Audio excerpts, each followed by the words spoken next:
அஸ்ஸலாமுஅலைக்கும் உறவுகள். மண்டே காலையில 8 மணி இஸ்வாக்கு லஞ்ச் சிகப்பரிசி மாவோட கோதுமை மாவு கலந்து சப்பாத்தி போட்டாச்சு. Snacks pomegranate.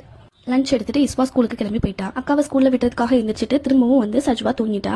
அவ தூங்கிட்டு இருக்கும் போதே வேலையை முடிக்கலான்னு நானும் எந்திரிச்சிட்டேன். சோறு வச்சு அதை வடிச்சு விட்டேன். இங்கிட்டு 3 முட்டை வேக போட்டிருக்கேன். இன்னைக்கு குழம்பு என்னன்னு பாத்தீங்கன்னா சிம்பிளான ரசம். ரசத்துக்கு புளி தக்காளி கரைச்சு தேவையான மிளகு சீரகம் இந்த சைடு அரைச்சு வச்சிருக்கேன். ரசம் வைக்கும் போது நீங்க யாரெல்லாம் இதை எக்ஸ்பீரியன்ஸ் பண்ணிருக்கீங்கன்னு கமெண்ட்ல சொல்லுங்க. ரசம் கொதிச்சிடக்கூடாது, நம்ம பாத்துக்கிட்டே இருப்போம். பாக்குறப்ப எதுவுமே ஆகாது, பாக்காதப்ப டக்குன்னு கொதிச்சிரும். இன்னைக்கு ரசத்தை கொதிக்க விடாம கரெக்டா நோர கூடி வரப்ப நல்ல மல்லித்தலையை தூவி ரசத்தை ஆஃப் பண்ணிட்டேன்.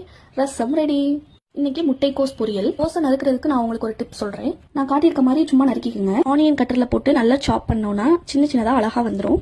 வெங்காயம் மஞ்சத்தூள் போட்டு லாஸ்ட்ல திருவின தேங்காவை நல்லா தூவி விட்டு இறக்குனா கோஸ் பொரியல் ரெடி ஆயிடுச்சு. இன்னைக்கு சிம்பிளா எக் பெப்பர் ரோஸ்ட் எப்படி பண்றதுன்னு பார்க்கலாம். வேக போட்டு 3 முட்டை எடுத்து வச்சிருக்கேன். அதை நான் கட் பண்ணிருக்க மாதிரி இப்படி கட் பண்ணிக்கோங்க. இந்த பெரிய வெங்காயத்தை நல்லா ஸ்லைஸா நறுக்கிக்கலாம். இப்ப வடை சட்டியில தேவையான எண்ணெய், 1 ஸ்பூன் மிளகுத்தூள், 1 ஸ்பூன் மஞ்சத்தூள் சேர்த்து தேவையான உப்பு சேர்த்து நம்ம நறுக்கி வச்ச வெங்காயத்தையும் சேர்த்து நல்லா வதக்கிக்கலாம். வெங்காயம் நல்லா வதங்கினதுக்கு அப்புறம் நம்ம கட் பண்ணி வச்சிருக்க முட்டைகளை உடையாம சேர்த்து நல்லா கிண்டி விட்டோம்னா சூப்பரான எக் பெப்பர் ரோஸ்ட் ரெடி. சமைச்சிட்டு பாத்திரத்தையும் கழுவியாச்சு. நல்லா திருப்தியா சாப்பிட்டோம்.